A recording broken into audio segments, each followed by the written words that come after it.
I'll make a quick introduction and we'll get into the topic straight away, considering it is the last session. I know we're all eager to finalize another successful day. Thank you for your attendance and thank you for organizing this great summit. We have with us here in the panel as panelists Mr. Ziad Hazmi, CEO of Lufthansa Technik Middle East. We have Mr. Rahul Shah, Senior VP, Strategic Growth and Business Development, Asia Pacific, Middle East and Africa of AAR Corp. Mr. Helmut, Neuper, General Manager of Aviation, Aero Engine, MRO Senate. Efgan Dengur, who is the Division Chief Executive Officer, Aviation of Yas Holding. And last but not least, Rainer Fink, VP, Power Plant Maintenance for SAEI. I'd like to start by a minute or two introduction by yourselves to each on the overall capabilities of your companies and where does it fit within the MRO paradigm. Please go ahead, Ziad. Thank you, Aham. So we're Lufthansa. So my name is Ziad Hazmi, the head of Lufthansa Technik Middle East.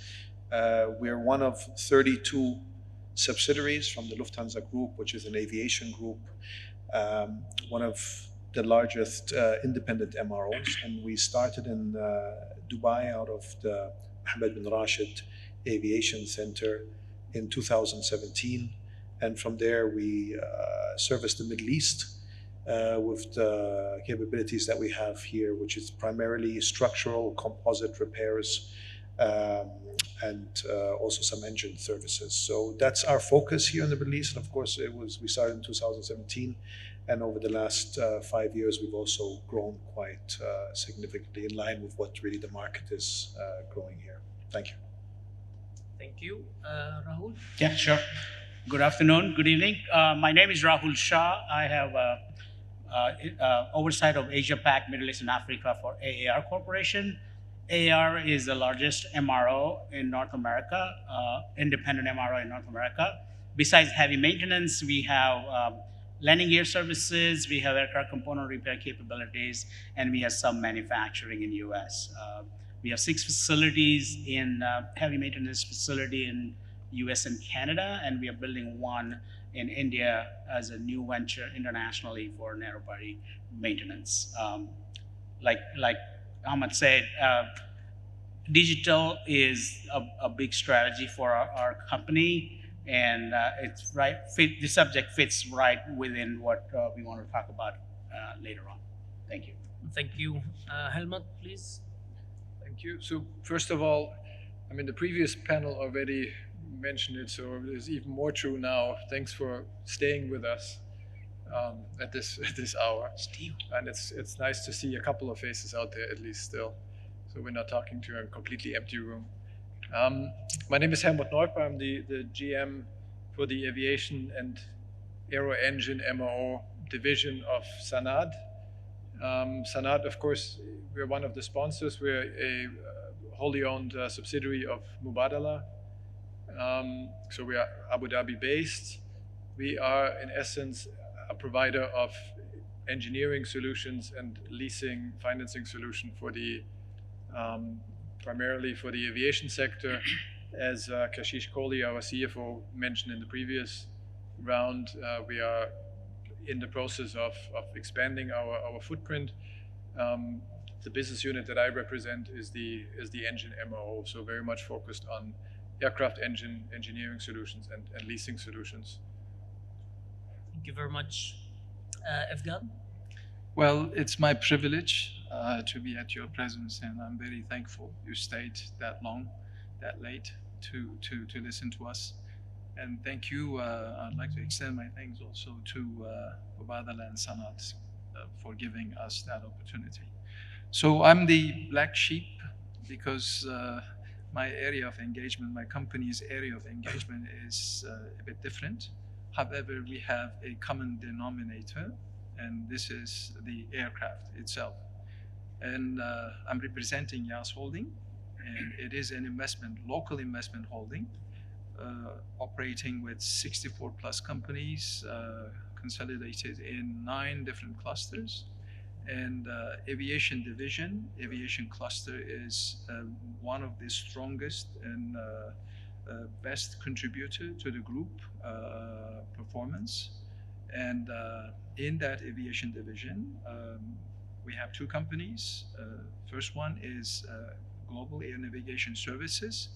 It is a GCA regulatory approved air navigation service provider, one of the best in the region in terms of its full-fledged capability to deliver air navigation services and end-to-end ATM, air traffic management, engineering, consultancy, quality assurance, aeronautical information services, meteorological services, and training. We have, I think, in the region, the best training facility to train air traffic controllers and air traffic management related personnel. And I would advise you to visit GAN's website to check the training catalog. Enough of advertising, but it is a locally built, perfect capability to train trainees who are interested in taking their role in the air navigation services. The other company is a nascent company, but it is recoiled and spring-loaded to show a great growth, hopefully. It is on aircraft parts supply chain. So the common denominator, as I mentioned, is the aircraft. So we would be very happy, and we would like to stay in the happy end of, receiving a good, with less AOG, with less maybe non-emergency aircraft in the air. So that would make us, our companies, happier. So thank you again for this opportunity. Thank you very much. Rainer? Yes, thank you. So my company is a bit more simple and straightforward to explain. My name is Rainer Fink. I'm the Vice President of Power Plant Maintenance with SAEI. SAEI might not be known unless you're in the region. We are the national champion and the MRO provider to Saudia Airlines. And I have the honor of heading the engine maintenance shop. We are right now a small shop. We are ramping up from about an engine a month to about an engine a day in the near future. The shop is expanding. We are moving to a new state-of-the-art facility within the next year, about 8 folds as big as I am currently now. And a key part to success in this ramp is going to be a digital transformation of the current facility to where we want to be in the future. So I'm excited to speak a little bit about that today and also listen to what my co-panelists have to say. Thank you very much. Helmut, I'll address this question to you if you don't mind. Today we've listened to Mansour, the CEO of Sanad, speak about the impressive homegrown and strong capabilities that Sanad has achieved under the leadership of Mubadala. And with Ali's lightning talk just before this session, can you tell us, as an independent MRO provider and working with 4 OEMs under the same roof, how do you see the deployment of this 4th industrial revolution in your specific subsector and department within Sanad? Gladly.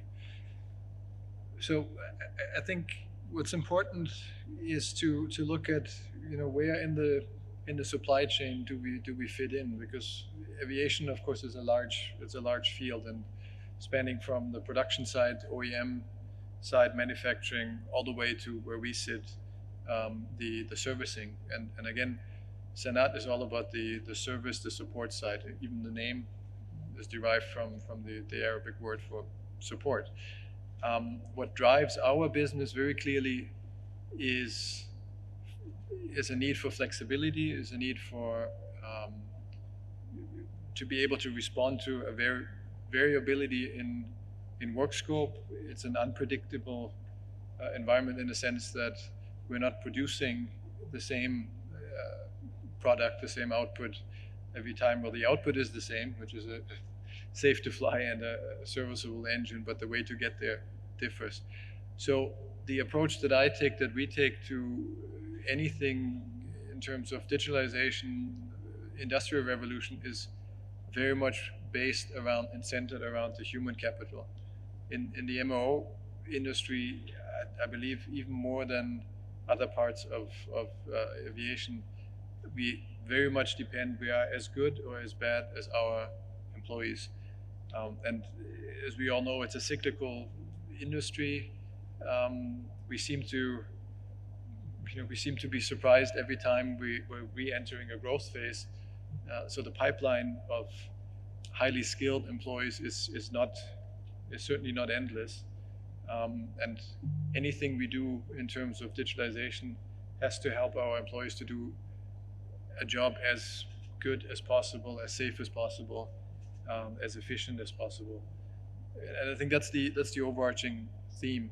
We saw, my colleague Ali gave some examples. So I'm not going to reiterate them, but I think what connects all these examples, they're all really tools that are quite hands-on and have a specific use. They help to build or to repair engines in a safe way, in an efficient way. That has to be the driver for us. It is less 3D printing or buzzwords. There's a use case for everything we do. Okay, thank you very much. In the context of new technology, and I turn to you, Ziad, here, will stakeholders compete using these technologies or support each other in new developments? And will these technologies mentioned support sustainability and green initiatives?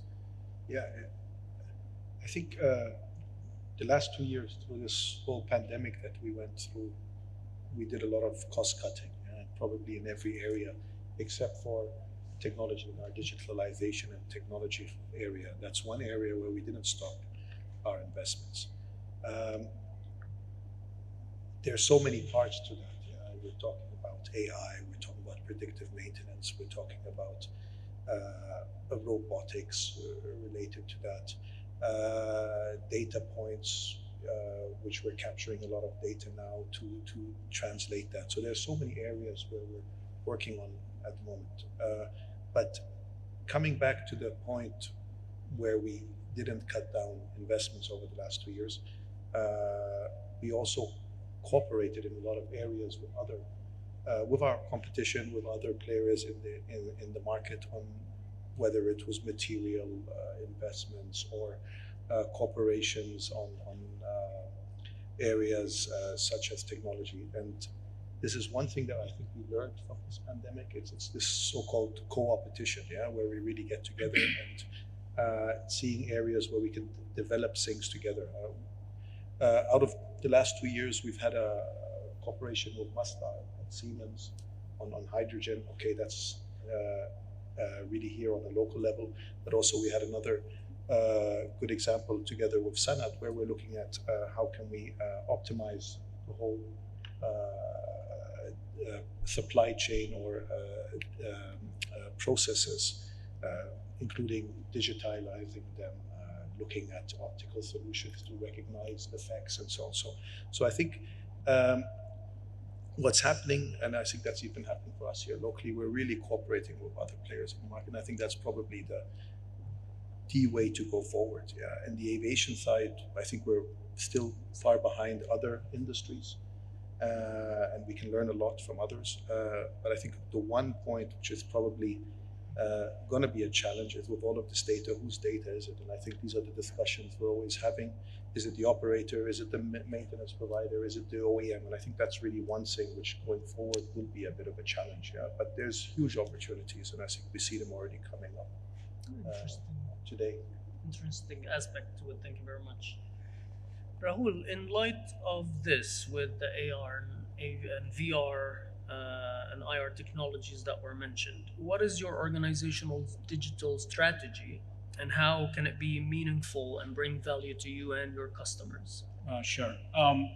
So we have a 4 segment of businesses within AR. We have a heavy maintenance piece. We have a component repair business, including landing gear, We have supply chain businesses and of course PBH, which is part of supply chain, but it has a different equations when it comes to digitization. So pre-COVID, we started investing into digital technology, and then we did not stop.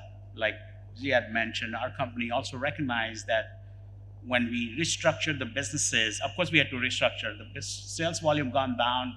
We had to manage our costs to maintain the revenue stream, but at the same time, we did not stop investing. So if you look at the heavy maintenance, right? So we started OGT for the new entrance of the mechanics, which we knew we were going to need it, it takes 1 or 2 years to get into them on a mainstream of mechanics. We started virtual reality on, in the shop floor where the technicians are inspecting, and then trainers are in the mainstream, on the main room, trying to guide them how to do it. So that's a technology we adopted, which has helped tremendously because we had to let go a lot of people, right? But then in order to build back to what it is today, our hangars are full for next 12 months. We do around 800 aircrafts a year of 7 facilities, 6 million man hours. So we need to build up. Customers expecting us to return the aircraft. And so we had to build up the manpower, which helped us on the VR technology to do that. Second would be lean and mean, right? Do more with less. So we also adapted in our hangars the drone technology, where the inspection of the aircraft, incoming aircraft, for corrosion and all the fuselage inspection, which generally takes 12 to 14 hours for a human inspector to do it. Drone did it in an hour. So that helps us also do that analysis very faster and safer, and of course the quicker way to analyze where the fault realized. And it comes both incoming as well as outgoing. So we match it up with the data points we have from incoming versus outgoing, and then we determine that everything gone well. The third point is our repair management processes, right? Where we do close to $4 billion of repair revenue management through a lot of airlines through our facility called Aero in the UK. And some of the customers did not have the visibility of the repair process, where their parts are. So we evaluated air evaluations component of digital technology, where we launched that last year, and that helped customer to build and recognize where their parts are. So this is a smoother conversation and of course visibility to the customer as well. On the other side of inventory management, we built the digital parts-based platform for the airlines to look at the visibility of inventory, which makes it faster revenue stream for us. In fact, I will do this because it's public information. We had incrementally done $45 million because of the digital solution last year for the parts group. So, I mean, you talk about ROI, I think our ROIs was pretty good. And like you said, anytime you want to put a digital technology into your company, you talk about investments, you have to build an ROI model for the CEO and CFO to approve it. And that's nothing normal or nothing less than any other company. Whereas in the virtual reality, augmented reality domain, you create that immersive environment, there's no physical twin. So, but still, there are ways, because it's been used in MRO training to staff, skillful people in immersive environment. But I can, for example, imagine a case, assume there is a digital twin of the turbine, gas turbine, and running on site, and an engineer is experiencing a problem with it and doesn't know how to fix it. And then assume that this actual gas turbine has a digital twin in the OEM or MRO side. So they are communicating, and then the digital twin checking engineer is defining a process to fix it, and then it can relay that solution through augmented reality to the goggles or visor of that engineer working on site.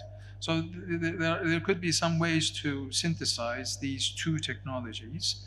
And coming back to the original question, of course, about selection of the criteria, From systems analysis point of view, there are, yes, two criteria. Either you actually fix the cost and try to maximize the effectiveness or your ambition level, or you fix the ambition level or effectiveness and try to minimize the cost. So you have to choose either one, right? I think in digital technology, the ambition level is constantly set up or found by scientists, by tech gurus or engineers. So that ambition level can manifest itself at ultimately flight safety, and then coming down to maintenance programs, and then MRO task and other details as work breakdown structure, dictated work breakdown structure in like similar to project. So the science actually dictates that we have to maybe fix that ambition level already identified and then try to reduce the cost or minimize the cost. So that should be the criterion. And there are so many examples all around. I think, again, MRO in UAE, globally, OEMs globally, they experience this and they utilize this criterion, which is intuitive. I would give you some concrete maybe examples. For example, an ambition level was set for F-22's production, right? And it was being developed, and they put, of course, such aircraft in wind tunnels. They do experiment so many things, but since the ambition level is there, they know what to achieve, and reducing cost is the key now. Minimizing cost is the key as per their selected criterion. So they do apply digital twins technology and then computational fluid dynamics instead of running more maybe wind tunnel tests. And they saved actually $8 million, for example. Given a larger example, I would say, for example, US Air Force, this is the data I found, is operating 14,000 aircraft. And their annual maintenance budget is $75 billion. So the ambition level is already set. So what they have to do is to minimize cost by digital transformation. So this is what I would say. Thank you very much. Speaking of relationships, OEMs, contractors, vendors, etc., Rainer, what is the model of partnership and collaboration you see that is required between those OEMs, the MRO providers, the airliners, and the regulatory bodies and suppliers to ensure the seamless adoption of new technology and cutting-edge technology in the MRO industry? As always, there's no straightforward answer. There's a multitude of options we have there. It depends, first of all, on the shop, on the maturity of the shop, but also on the maturity of the product. From my past experience, I was with MTU for many years, very mature shop, very experienced mechanics and engineers, and they had a huge variety of data they gathered in the past. So the challenge there was more to grab the data and make sense out of it. It was collected, but nobody used it in the past. So we put a lot of effort in categorizing the data, getting rid of erroneous data, and then making sense out of it. Because the motivation was, of course, as an independent MRO, you had to compete with the OEMs and offer a good product at a competitive price. And you can only do that if you really understood how the engine was behaving in the region the customer was flying. Then if you look at my shop, or even at a newer product that was introduced, you're typically bound to the OEM, so you're very limited in any things you can do in terms of prediction or variation of the work scoping. So you're stuck more or less to what the OEM has to offer.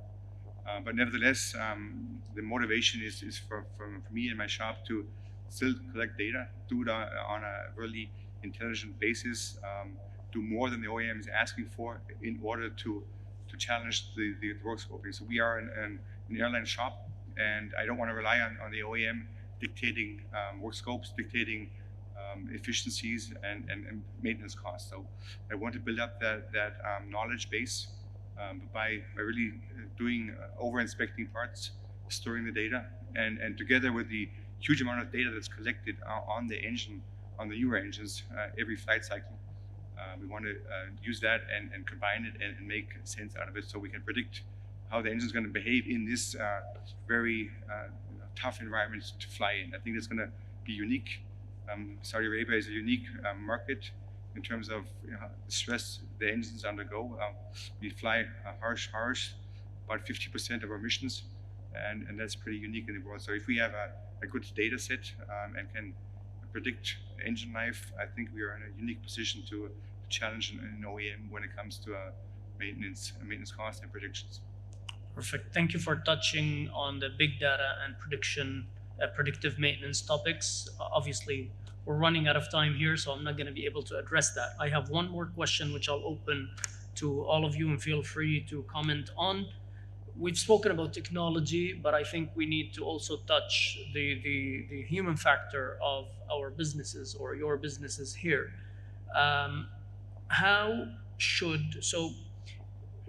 We've heard over the past couple of days the workforce of the future, the workforce of tomorrow.